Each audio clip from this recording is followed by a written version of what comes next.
That's right. This meeting is being recorded. Excellent. Well done.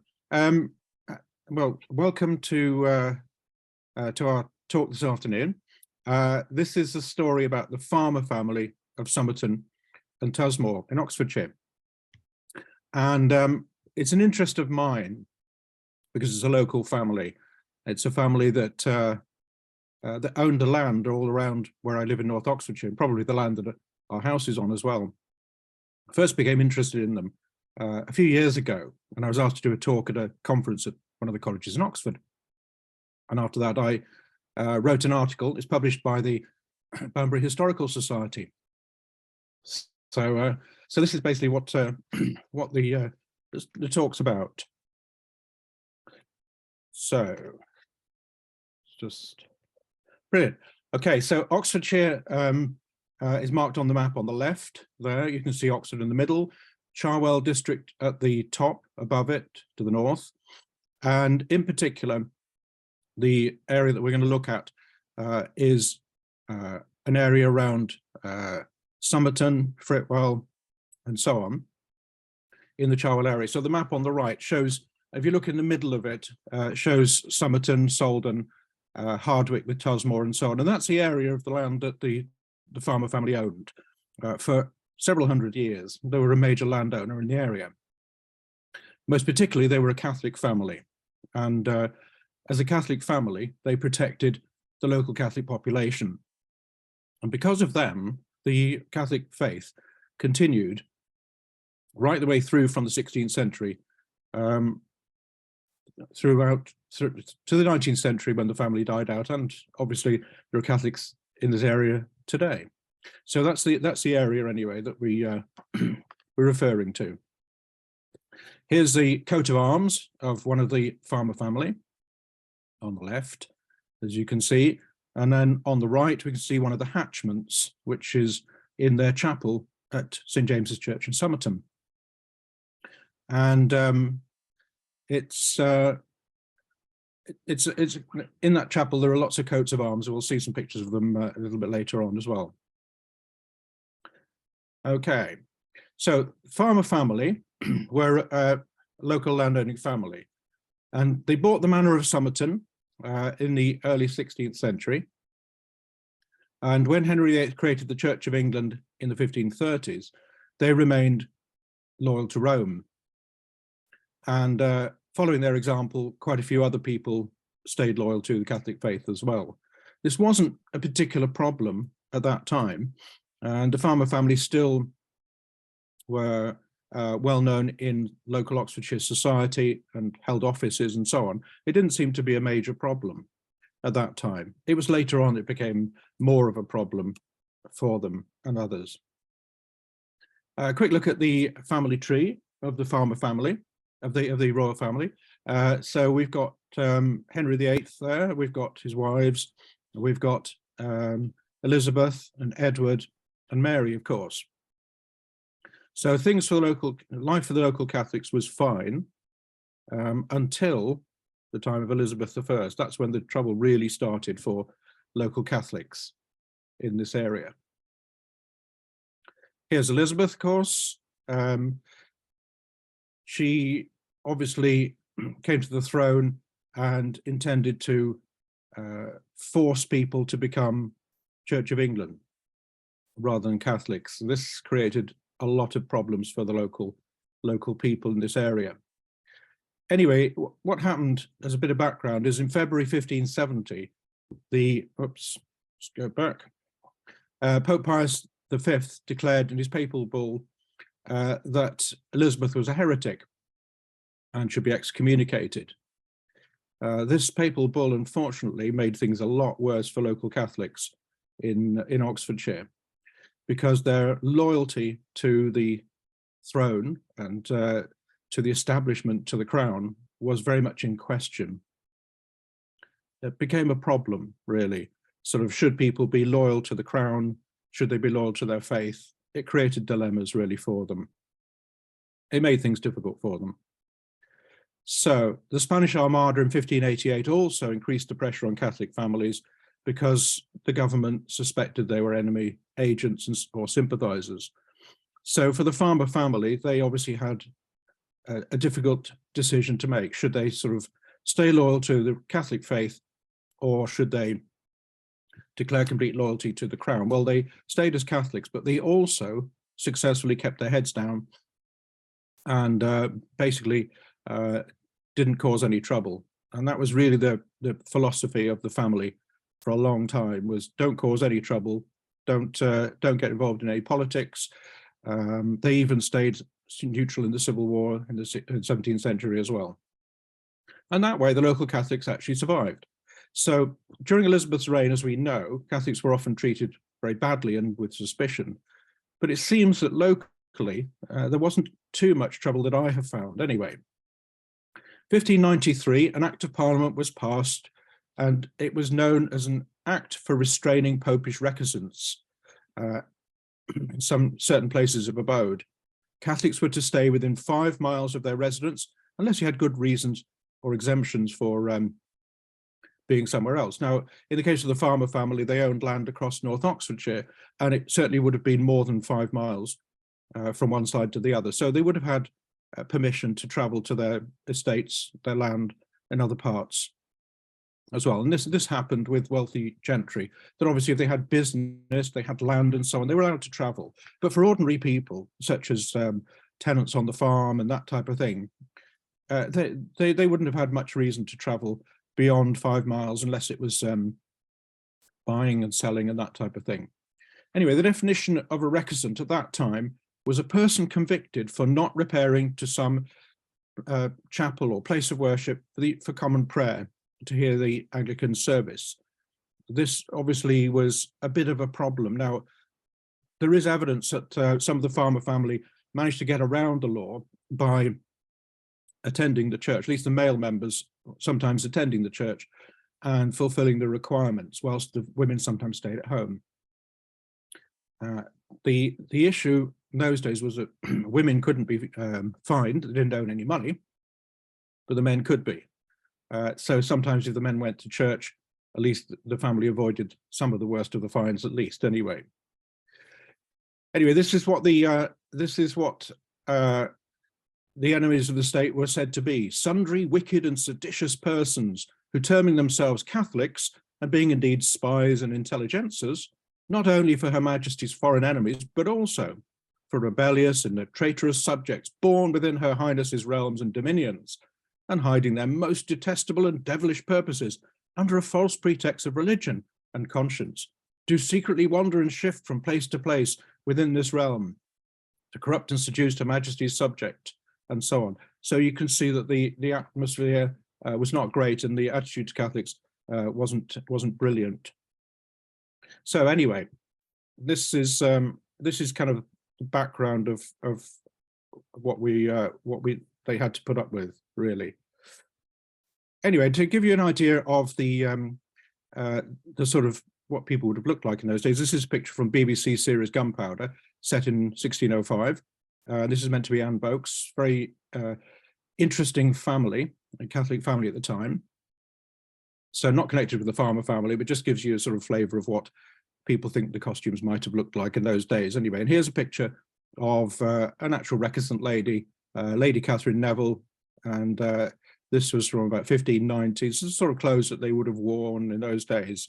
So just to give you an idea of the sort of clothing and so on. You can see she's a Catholic, the cross around her neck, cross or crucifix, prayer book in her hands as well, indicating her connection to the Catholic faith. So she's not connected to the Fermor family, but they must have had paintings themselves as well of family members. Whatever happened to them is a very good question. Nobody seems to actually be able to tell what happened to their paintings that they had. This is a picture of St. James's Church in Somerton.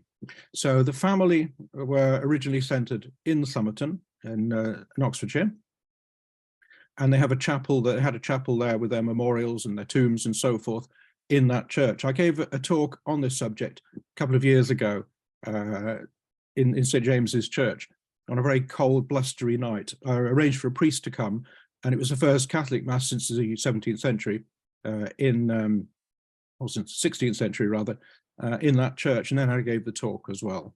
And we'll see a little bit more about the church in a minute. This is the church. This is the inside. This is the, you can see the rood screen, which is a medieval one, and the altar. Behind the altar is a reredos, and this reredos is medieval, a rare survival. The reason why it survived is because it was hidden at some point, either during the reign of Edward VI or the parliamentary period, Civil War period, possibly, but it was hidden and found again in 1821 and repaired and placed back where it was originally. So that's the church at Somerton. Immediately to the right of the picture, off the picture there, is the chapel of the Fermor family. And this is where their tombs and memorials actually are. So this is the church that the family supported. They had the advowson, they paid money for it. They appointed the rectors of this parish for a long time as well. They had considerable influence in this area. And so they supported the church and they supported the local Catholic population. So the Fermor family purchased Somerton around 1512 and stayed in Somerton area until about 1625, when they moved to Tusmore Park, about 5 or 6 miles away. After 1625, other members of the family occupied Somerton Manor, or they rented it out. So the family continued to be buried there at Somerton in the chapel. And there are many memorials. I'll show you some of the memorials in a minute as well that can be found there. There are brasses, there are hatchments, there are various things that can be seen there. And it's all next to well, it's all sort of to the right of the altar, basically, and the choir of the altar. William Fermor was married there. He's one of the family. He had no children. Family had a chapel and a priest's residence in the grounds of the old castle originally. When they bought the manor, there was an existing medieval house and a chapel, and they used the chapel for mass there until it was no longer possible during the reign of Elizabeth. And the site of the old graveyard, Catholic graveyard, and so on, was covered by the railway line in the 19th century. But a small crucifix was found there, interestingly, on the site where they built the railway. And the reason why they had a Catholic graveyard was because Catholics weren't allowed to be buried in Anglican ground unless they had the Anglican funeral service, which was a problem because they didn't want to do that in many cases.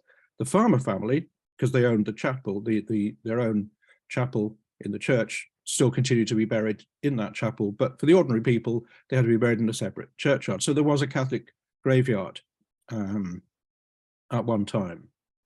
So the site of the chapel that was there became around 1580 a school for boys, funded by the Fermor family, and existed as a school until late in the 20th century.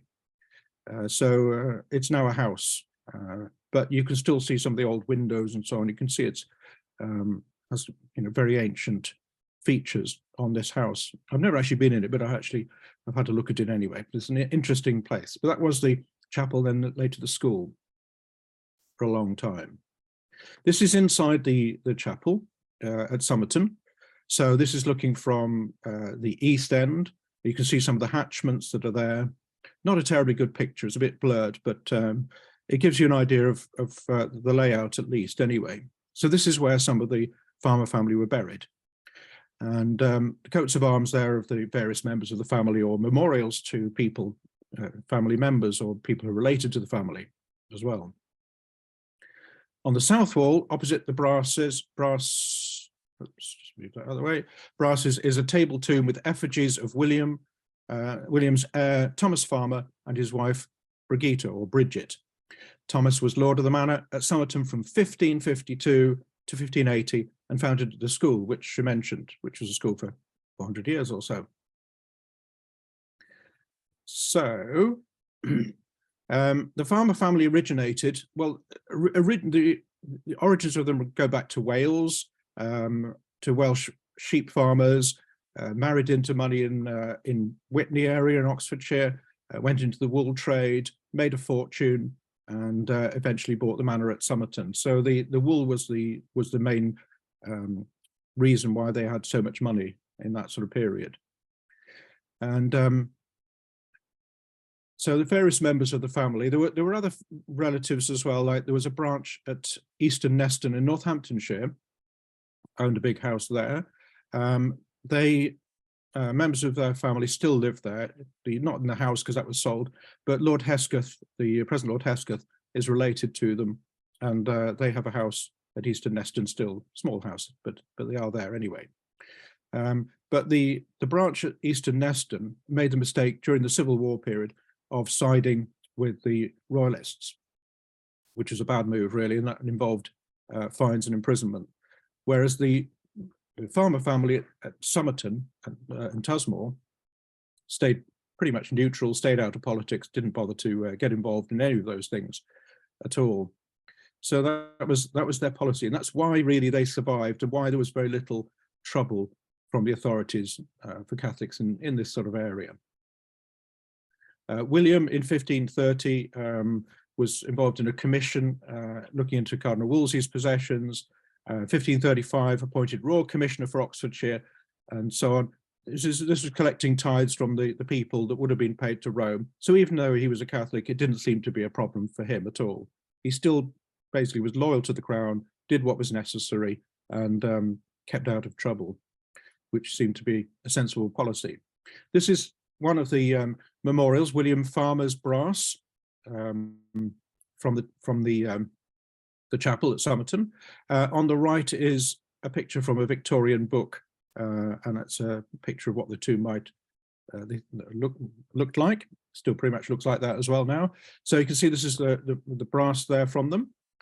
In William's will of 11th September 1552, made 18 days before his death, he made it clear he was to be buried in the church, under the new arch between the aisle of the south side and the choir where I used to kneel.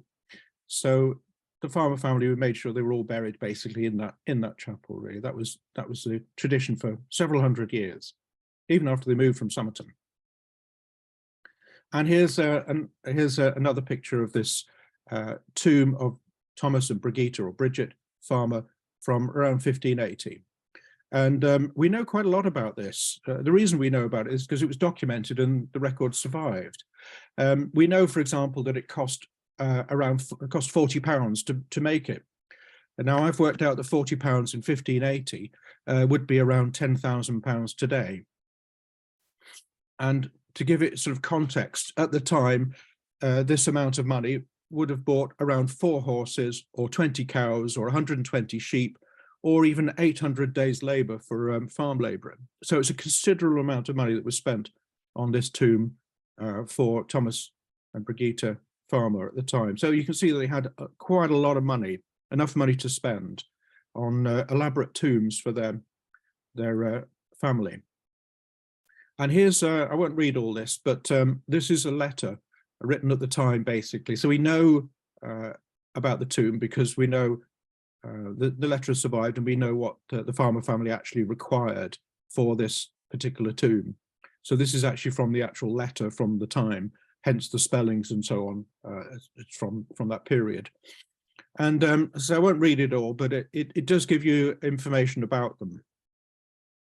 And it's quite interesting that they gave detailed instructions about what they actually wanted, and you know, what would the figures be like on the tomb, and that you know, the description of the female's costume as well is quite interesting as well. A French hood, edge and habiliment, and so on, furniture, jewels, and ornaments, and so on. This is basically to show the respect for this family, so people would look at them and say, wow, they're amazing, wealthy people, and they would have been held in high esteem, very high esteem, by the local people. So they're showing their wealth by spending this amount of money, £40, which, as I say, would have been huge amount of money for in terms of ordinary people's lives. There's another view of the tomb there. It's from above, so you can see the costume he's wearing, the armor, the ruff around his neck, and her costume as well. The thing that's hanging from her belt is probably a pomander, sweet-smelling thing to actually ward off the smells. Obviously, those days, hygiene was not the greatest significance, and So it would have been very fashionable clothes at the time that they wore, well, that she wears anyway, and typical of the period for this sort of wealthy gentry. So what we're getting is an impression of some very wealthy landowners, basically, and people who wanted to show off their wealth through this sort of thing. So we know a remarkable amount about this tomb. Cost £40. We know who designed and made it, and around the edge of the tomb you'll see weepers, as they're called, and there's a very touching image of an infant as well in swaddling clothes, presumably memory of a child who died perhaps shortly after birth. And there's also an amusing touch of a tiny carved dog as well. So it was probably her pet dog. And here's the baby in swaddling clothes. So this was typical bands, I think, of the period for a baby. So it was probably a baby that died quite young, I suspect, and they wanted to put that on there as a kind of a memory. So on these tombs, they often had, interestingly, you can see the coat of arms as well on the left as well. So they would have interesting things around the edges of these tombs, whatever they required actually to show. And here's the dog as well. So presumably to represent her pet dog that she owned as well. So it's quite a nice touch actually that's on this particular tomb. It's very detailed as well. There's a considerable amount of detail on this tomb. It's quite an interesting example. Immediately beside Thomas and Brigitta Farmer's table tomb is a rather grandiose monument to their son Richard, who died in 1642 during the Civil War period. The contrast in style between the two tombs could not be more striking. Richard Farmer's effigy lies in stately repose under a Renaissance canopy. So they were, you can see that they were showing off a considerable amount of their wealth. The tomb of John, who predeceased his father, dates from 1625, and unlike his father Richard, John is shown reclining under a Latin epitaph. So here's John Farmer's memorial, 1625, and on the cover of the this journal, which is here, the Cowpox course, is the memorial to John Farmer. This contains the article that I wrote on the family. It was published last year by Banbury Historical Society. So that's what a very grandiose tomb you can see there, memorial tomb, and he's reclining on his side, holding his head and his hand there, and his sword there. Sword has been slightly damaged over the years, I think, but his head is on a helmet as well, so showing that he's a gentleman and a landowner and very wealthy. And there's an inscription above as well, and the coats of arms as well. So the coats of arms of the Farmer family above the tomb that's there. But a fascinating, fine tomb from the period. And here's a close-up. You can see more detail of the tomb, the armor that he's wearing, the sword, and the helmet under his head, the ruff round his neck. So I don't know how much this one would have cost, this tomb, but it would have been, again, very, very expensive. So this is about 1625. So we're talking about equivalent of many thousands of pounds today, in today's money. So you can see that they were very wealthy people. And here's Richard Farmer's memorial, 1642. So it's during the Civil War period. And there's a space for other names and things above the tomb, but it's left blank. But you can see the coat of arms on the left and the right. So the Farmer family is the red one. You can see that's their own coat of arms we saw at the beginning of the slides. And anyway, he's reclining on his back in this one, on a pillow, cushion. And again, the ruff around his neck as well. So very, very wealthy family and very fine tomb. So you can, this is from the memorial. You ask who I am that lie here. Here I lie, dust beneath marble. Once I was Richard Farmer. Part of me returns, ashes to ashes, part scales the heights of heaven, that thou mayest act thus in death, in life, act likewise. Richard Farmer was the member of the family who moved the farmers to Tusmore, which is about a few miles away from Somerton, around 1625. He gave the manor at Somerton in dower to Cicely, widow of his eldest son John at the time. So it still stayed within the family at that point anyway, in the 17th century. Set into the chapel floor are gravestones to more farmers and their relatives, including Colonel Thomas Morgan of Ainhoe. Ainhoe's a village in Northamptonshire, about 3 miles or so from Somerton. He died at the Battle of Newbury, 1643, fighting for the Royalists. Morgan must have been a staunch Catholic and Royalist, for parliamentary records declare him to be a notorious papist and delinquent. Delinquent was a term they tended to use for enemies of the parliamentary cause. Parliament seized Morgan's estates and granted them to the family of John Pym, parliamentary leader. Pym's descendants complained that they couldn't get their hands on the rents, though, from Morgan's properties because the tenants, who were no doubt Catholics, insisted on paying to the Morgan family instead. So these families, they generally had Catholics as tenants on their land. Catholic servants, Catholic agents, people who worked for them were by and large Catholics. This served several purposes. One was obviously so they were loyal to the farmer family and wouldn't snitch to the authorities if there was anything happening that shouldn't be happening. Because that was because their tradition, really. Catholic recusant families generally tended to employ Catholics. They also married into Catholic families as well. So they kept very much to their own faith as much as possible. So whilst all this was going on, the Catholic population of this area of Somerton, Fritwell and Hardwick and so on were able to carry on practicing their faith. In fact, at Hardwick, which is a very small, you might say it's a village, but it's hardly even a village. It has a church, but it's near Tusmore. There weren't enough Anglicans to be church wardens, so the Catholics had to be church wardens of it because there simply weren't enough Anglicans in the parish at that time.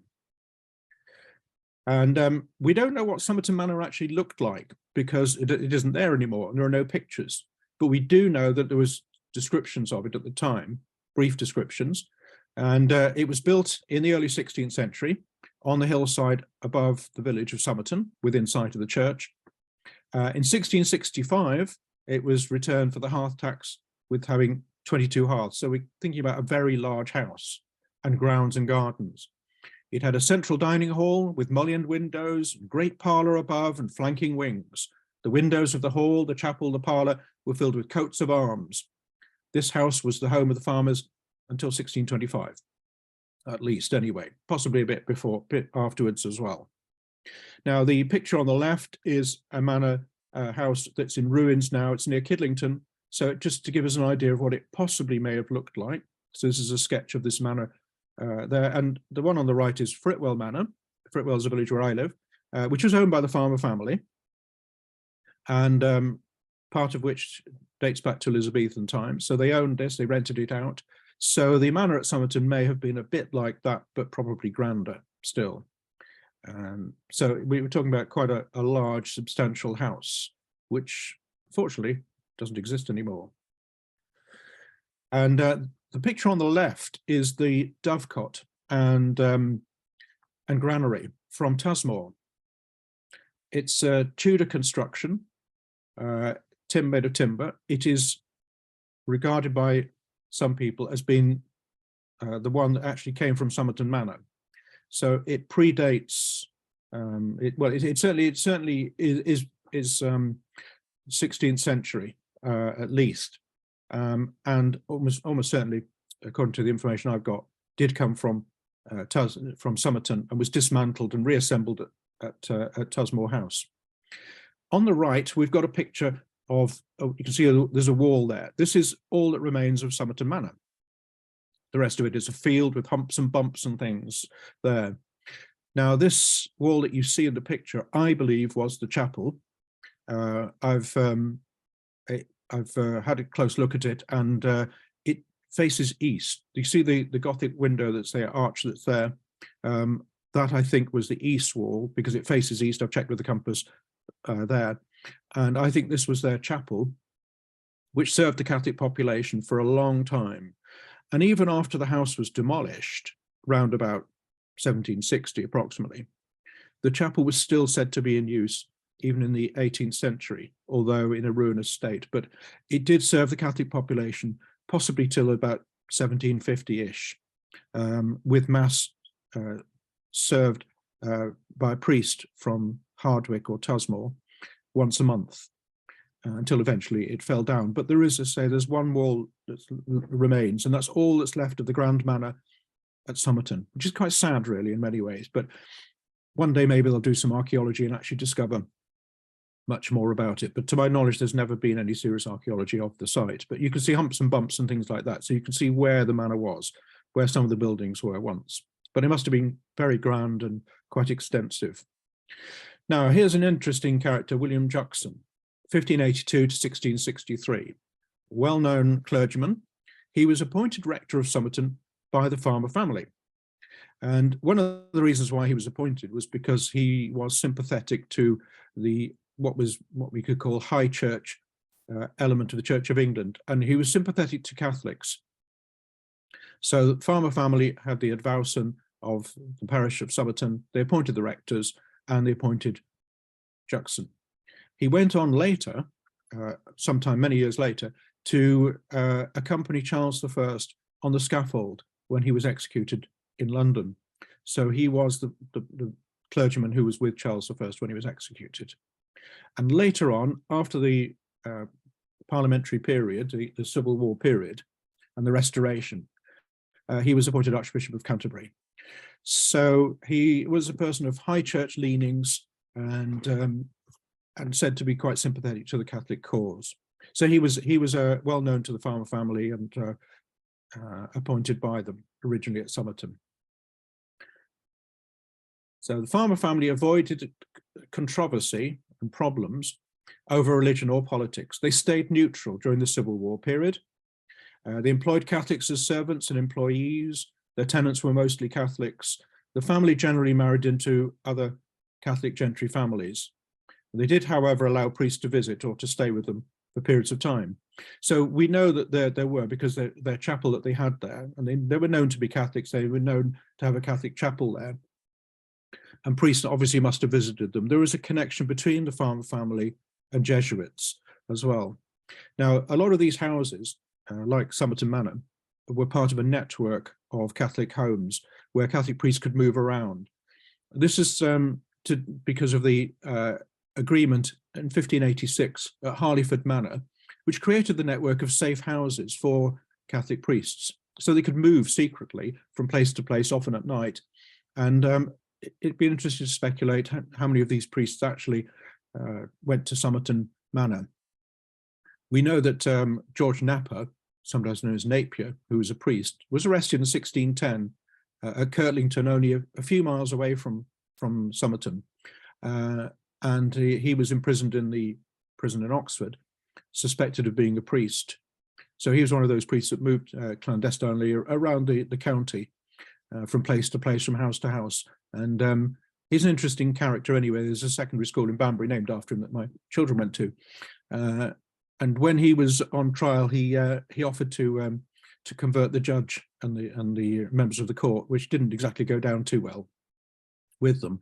And he also converted several prisoners in Oxford jail as well, which was a serious problem. And eventually he was hanged, drawn, and quartered, unfortunately, which was the end of him. But a very saintly person, a very brave man. And that's the sort of person who must have moved from place to place and protected by families like farmers. So here's some interesting information from the 18th century about Catholicism in the area. Reverend John Watson, who was the rector of Somerton at that time, in response to a visitation by Bishop Secker of Oxford to Somerton parish, reported that half of the parish was said to be Catholic. His opinion was they should leave the Catholics of Somerton alone because they won't cause any trouble. So, in other words, they were left to their own devices. If half the population of Somerton being Catholic, they were intermarried with other people, and they were worried that if they actually did treat them badly, that the whole neighbourhood would be up in arms, and it would backfire on them. So so basically they were tolerated and they were kind of ignored and left to practice their faith. They were not persecuted to my knowledge, not found any evidence of it anyway. They seemed to live harmoniously with one another.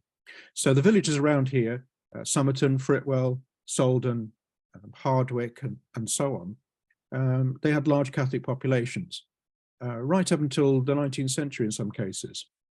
So this was the picture really that we're showing of what it was like. The Fermor family moved to Tusmore Park in the early 17th century, as we said, and they rebuilt Tusmore House later on as well. So the house that they moved to at Tusmore was probably an Elizabethan house of some sort. We don't know what it was like. I've not found any descriptions and certainly no pictures of it, so I don't know what it was like, but it was probably quite a substantial house anyway. And they also had a chapel there again, just like they had at Somerton as well. So they had a chapel there, and this chapel survived then until the 19th century, at least the early 19th century anyway. So they had their chapel there, and they had a priest either at Tusmore or at Hardwick, which is the small village about a mile or so from Tusmore. And they were able to, the local Catholic population could go to mass there. So if they lived, say, in Fritwell, where I live, they could walk about 3 miles or so to Tusmore, cross country, and they could go to mass there on a Sunday. If they were further away, they would have to wait for the priest to come visit them every so often as well. So it depended on where they lived, but they still tried to practice their faith as best that they could anyway.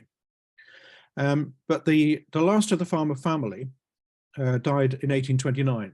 The last member of the family moved, in fact, in 1810, moved away, but he died in 1829, and there weren't any more Fermor family children left. So basically, they'd run out of descendants. Some of the Fermor family became religious nuns, brothers, and so on the continent over the centuries, and unfortunately, as I say, they ran out of them. So in 1829, the estate at Tusmore was passed to his adopted daughter. Some say it was his illegitimate daughter. Nobody knows for certain exactly what she was, why he would adopt somebody if she was not related or whatever. But it is suspected that she was an illegitimate daughter, and she lived at Croton, which is a village just in Northamptonshire nearby, just very close. Interestingly, we talked about the priests and so on, and Jesuits in particular. This is a picture, a modern picture of Tusmore House. So it's not the house that was there in the past. This is a house built in recent years. But you can see the lake in the foreground. The lake was said to have been dug by a Jesuit priest and an assistant. The Jesuit priest was supposed to be the gardener. So by day he was the gardener, and then perhaps at evening or whatever, he would celebrate mass in the house. This is one of the ways that they hid priests. So priests were hidden different ways. They were employed as tutors, gardeners, or whoever, or they moved from place to place. But there seems to be a connection between the Jesuits and the Fermor family. Maybe somebody will turn up some more information at the Jesuit records in London, perhaps, about this. It might be an interesting area of research for somebody. So that's not the house that's there. It's not the house that used to be there, but it is the modern house. Now I move on to more recent times. So Arabella Fermor, this is a picture from 1705, and it's in Reading Museum. She's an interesting character. And Arabella grew up at Tusmore, but when she came of age, would go to London for the ball, for the season, and was well known in London society. She was supposed to be very beautiful and attended lots of parties and social events and so on. So she was well known in society. So the Fermor family had quite a position, despite being Catholics, because they were known to be Catholics, but that didn't seem to stop them socializing with everybody else in London society.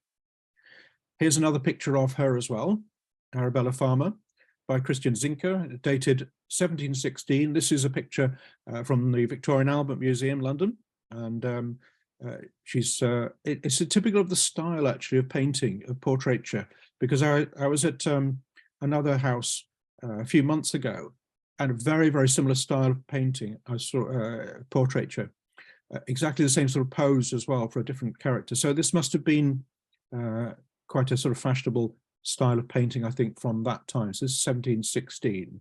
I think that was after the time she was actually married. Anyway, she became engaged to Lord Peter, who was a well-known member of the Recusancy family in Essex. The Peter family were well known to the farmer family. They'd intermarried in the previous century as well, and the families had been friends for generations. So she was set to marry Lord Peter and become Lady Peter, and it was, you know, lovely romantic story and so on. However, things did go a bit wrong, and this is what happened. The rape of the lock was reported in 1711. Rape comes from the rapere, the Latin to take, to steal. The farmer and Peter families gathered together for a dinner party. Lord Peter, unfortunately, seemed to have been rather an impulsive character, decided to take a pair of scissors to Arabella Farmer's hair without her consent. She was said to be incandescent with fury and anger. She was very, very angry with what he'd done, and the result of that was that the families would no longer talk to each other. So from being engaged to him and being friends, the family being friends for a long time, they became estranged. So people who were related to them or friends of them took sides, whether they were on Arabella's side or Lord Peter's side, and it did cause ructions. This is a picture from the time. So this is a picture of what painter at the time may have thought things were like at these sort of parties. And Alexander Pope, who was a friend of the family, another interesting character. He knew Arabella, he knew Lord Peter, and he thought he could make things better. In fact, he made things worse. Pope was a Catholic as well. He was self-taught, and he grew up in sort of very ordinary circumstances, but he read and wrote from an early age, became quite an accomplished writer, and became quite well known. Well, became very famous in his own lifetime. But he was Catholic. He was said to have had a hunch or something of that sort. He was slightly disabled in some way, I think. But this is a painting of him from that time. Pope thought that he could make things better after this incident with the hair. So he wrote this poem called The Rape of the Lock in 2 cantos. And this is a bit of it anyway. What dire offence from an amorous causes springs, what mighty contests rise from trivial things. I sing this verse to Carol, muse is due. This evening Belinda may vouchsafe to view. Slight is the subject, but not so the praise, if she inspire and he approve my lays. The purpose of Pope's poem was to, he said it was to actually make things better, but in actual fact, the character Belinda in Rape of the Lock is actually Arabella. And it's written as a sort of heroic couplet, heroic couplets of the style of the time, and with rhyme as well. Unfortunately, it made things much worse, because the 2 characters, Belinda and Baron, were very obviously Arabella Farmer and Lord Peter. This made things much worse, because she became even more angry and thought she was being made fun of, and so much so that she left London society, never returned, and she actually did marry an elderly, an older person, an older man, much older than herself, and lived in obscurity or in Berkshire. So he wrote the poem in 2 cantos, 1712, and then wrote more of it in 1714, after Lord Peter had actually died. He died quite young. He claimed to have healed the rift, or tried to heal the rift, but it made it much worse. But he was poking fun at Arabella's vanity and pride, and the ridiculousness of the fuss that she made. That was really what it seemed to be about. So it did actually cause even more problems.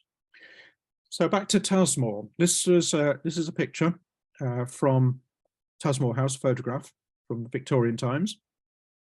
This was a house that was built in the 1760s to 1770s. It replaced the Elizabethan house that was there before. Now, it was about this time that the house at Somerton was demolished. So one theory is that the stone from the house at Somerton Manor was removed by cart and taken to Tusmore, and more stone was quarried, supposedly in the parish of the village where I live, actually. And then the house was constructed in the 1770s. Where the family actually lived during this time, I'm not quite sure, actually. They also owned several manor houses like Hardwick Manor, so possibly they were living there. I don't know for certain where they were. But the building you can see on the right of the photograph is on the site of the chapel that originally would have been there. So the chapel burnt down, and the service wing on the right was built on the site of it. But the bell from the chapel has been preserved, and it's at Hethe, at Holy Trinity Church, Hethe, where I shall be at 4 o'clock this afternoon, hopefully. So, William Fermor, what did he do? Well, there was, in the 18th century, Catholics were still denied a lot of rights. So a committee was set up in 1782, and it pressed for further relief from the penal laws that had oppressed Catholics for so long. So they signed what was called a protestation. Catholic clerics and nobles incorporated it, and it was they incorporated an oath of allegiance to the crown. So basically they were saying, we are loyal to the crown, but we want to have rights to practice our faith as we wish. And William Fermor was delegated to speak to Prime Minister Pitt. The chairman of this committee, actually in 1782, was Lord Peter, obviously some years later after the incident with Arabella, but the families obviously were getting on at that point, at least anyway. So Lord Peter was the chairman, and William Fermor was delegated to go and talk to Prime Minister Pitt about the matter.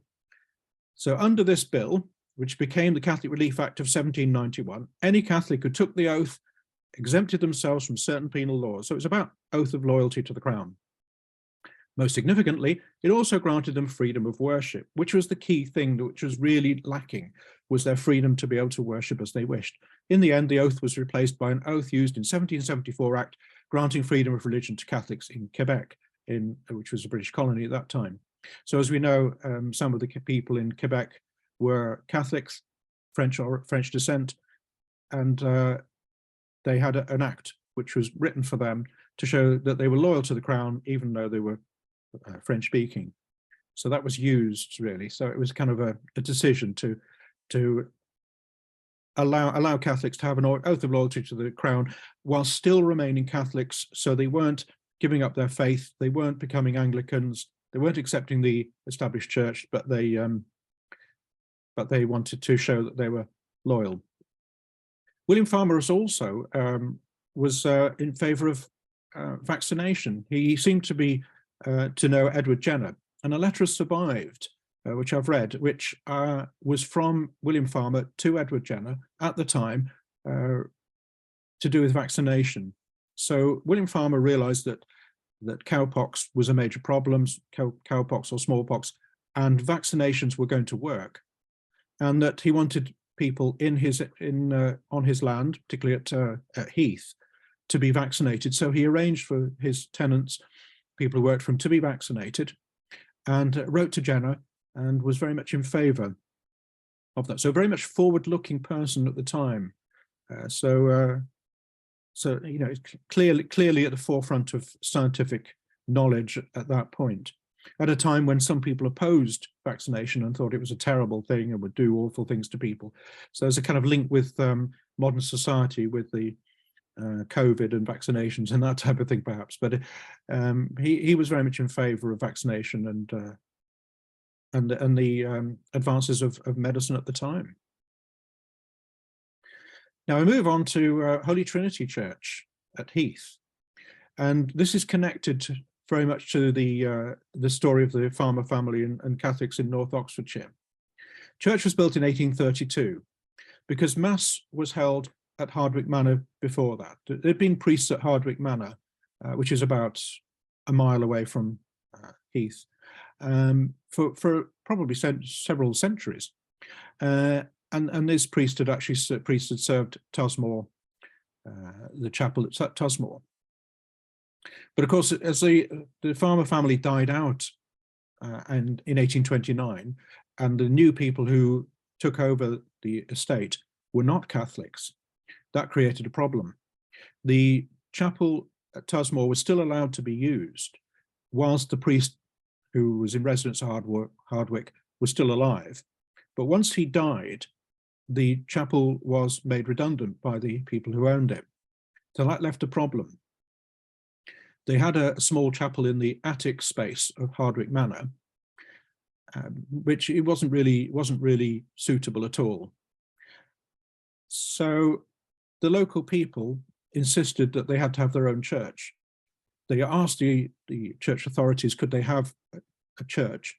And it was suggested that a church should be built in Bicester, which is about 6 miles away. The people pointed out there weren't many Catholics in Bicester. There was estimated to be about 2 Catholics in Bicester, literally. There were actually more Catholics in the village where I live, Fritwell, than there were in the whole of Bicester. Bicester is now a town of 30-odd thousand people, 30 to 40,000 people. In that time, the Catholic population was spread around these villages, though. The church was built, money was raised from local people, and particularly from a wealthy widow at Soldon, who owned Soldon Manor, another Catholic-owned house, which at one time had been owned by the Fermor family as well. And a church was opened in 1832, which is still in use. Just to the left of the picture, just out of shot, is a bell covered with a sort of roof. And the bell is actually the actual bell from the chapel at Tusmore House. So it was saved, it survived, and it's still there. And the connection between this church and Flora Thompson is interesting. Now, Flora Thompson, as we know, wrote Lark Rise to Candleford, which is set in the 1890s. She was writing in the 1940s. And she said that she remembers hearing the Angelus bell rung at 12 o'clock and 6 o'clock. And she remembered in the story describing how a local person would take off his hat and sort of stand quietly when he heard the Angelus bell. And she wondered why. And this person in the story says, in my father's house there are many mansions. She also asked somebody, an elderly person, who are Catholics? What are they? And she was apparently told, them's folk what worship a wicked old man in Rome, which she thought was a rather strange explanation. And she describes the Catholics coming from miles around, either walking or traveling by dog cart, to this church for Mass on a Sunday. And she describes at one point local children throwing stones at these Catholic children or Catholics who are walking along and insulting them and calling them lick the cats and things like that. There's a lot of prejudice in those days still against Catholics, unfortunately, at this period. So this was 1890s, so there was still quite a lot of prejudice, unfortunately. And anyway, the church at Hethe Holy Trinity is still used. There's only Mass once or twice a week. There is Mass on a Saturday afternoon, but not sadly on a Sunday, because it no longer has a priest. It did until about 4 years ago, but unfortunately it doesn't have a priest anymore. It's served from Bicester. But Flora Thompson's niece, Violet, is actually buried just to the right of the picture in the graveyard, just meters away from the church itself. So she became a Catholic and her descendants still live locally. So there are still descendants of Flora Thompson living in the area, and some of them are still Catholics. So there's an interesting connection, really, with it. Now, back to Tusmore. Tusmore House, as I say, was built, the previous house was built about 1770, but it was demolished, unfortunately, in the 20th century, and a small house replaced it. It wasn't even an attractive house at all. But the estate was bought by a wealthy Arab businessman, and he decided to spend a lot of money rebuilding the house. So on the site of the original house, he decided to build a new mansion. He called for designs. He had, I think, 3 designs drawn up by architects. One of them was an actual replica of the house that we saw earlier in the pictures. But he decided not to build that one, but he built this house instead, had this house built. And it's a beautiful house, as you can see, the classical style, but it was built in 2006. It's won an award for its design as well. The gates you can see there are the gates going into it. They also have video cameras. If you walk through the estate, they have video cameras as well. And if you step off the path, they'll spot you. I did once to take some photographs of this house, and somebody immediately popped out and said, "What are you doing?" They're a bit suspicious of visitors, shall we say. So it's the same person who owns it, who funded the business school in Oxford University. And there's some of the books that I've used and sources and so on for this talk. So I hope you found it interesting. I hope it was something that you've learned something today. And I'm prepared to answer any questions if anybody has any questions. So that's all I'm going to say, I think, for the moment.